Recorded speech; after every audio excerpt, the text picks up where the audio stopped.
It is muggy out there. It is hot out there. Sioux Falls has been over 100 degrees today. It's going to stay hot and muggy right through the evening hours. Overnight tonight's not going to cool off a whole lot. It's going to be a very warm night. Low 72 in Sioux Falls with that humidity. 69 in Aberdeen. There could be some spotty thunderstorms in Aberdeen, Watertown, northeastern South Dakota. Pier tonight, low of 70. Rapid City getting down to 65. Then tomorrow it's going to be hot and humid once again with a partly cloudy sky. 97 Sioux Falls, 93 Aberdeen, 100 in Pier, 93 degrees in Rapid City. Could be some late day thunderstorms, especially here in southeastern KELOLAND. The rest of the forecast is just ahead.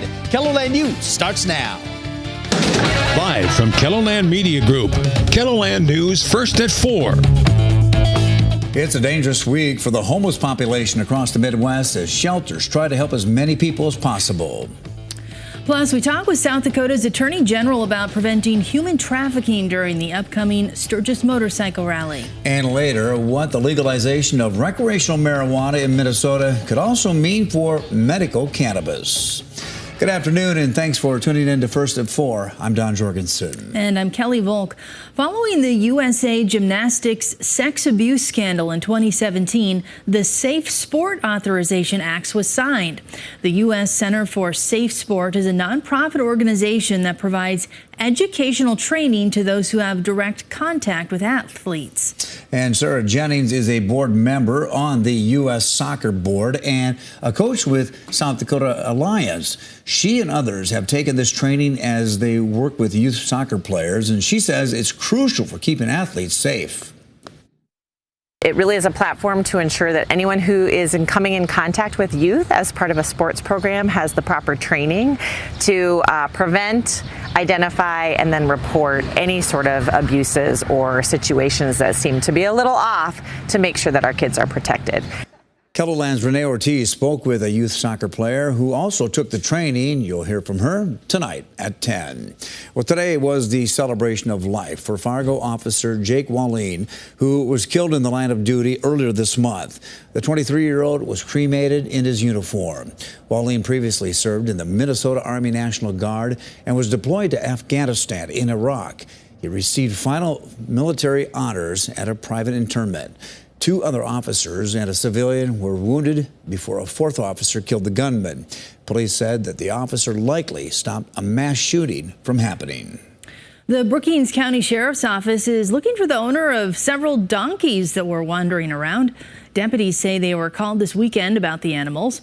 Authorities took them to a secure location and they're being taken care of. The Sheriff's Office asks that if you or someone you know are missing a few donkeys to call authorities right away. Might be trying to outrun the heat. No, perhaps, but boy, I wouldn't want to chase after them in this heat either. No, I just want to hunker down, Megan. Well, Don and Kelly, we actually tied a record set in 1975 here in Sioux Falls today. We hit 103. The last time we hit 100 in Sioux Falls was August 2nd of last year with a record of 105. Right now we have plenty of sunshine and humidity in the area. If we take a look around the region, the hotspot is Pier right now at 105 with mostly sunny skies and a southeast wind.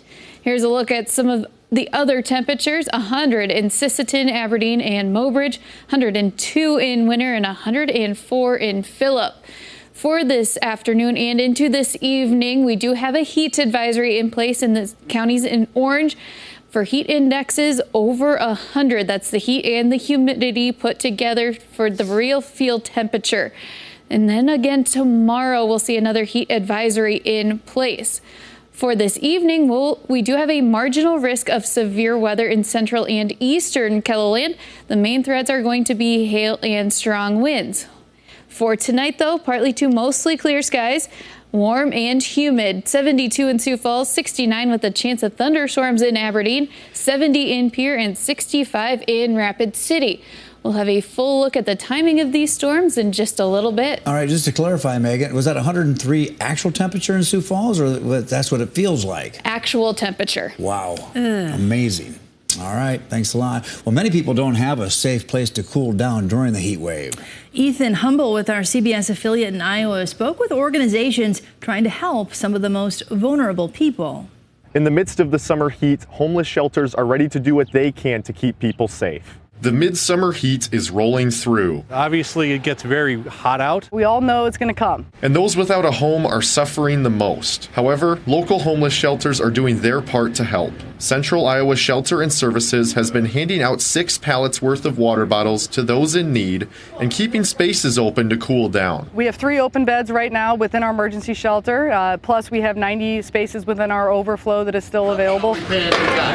And anyone is welcome to Hope Ministries Cafe. No questions asked. We offer our Hope Cafe.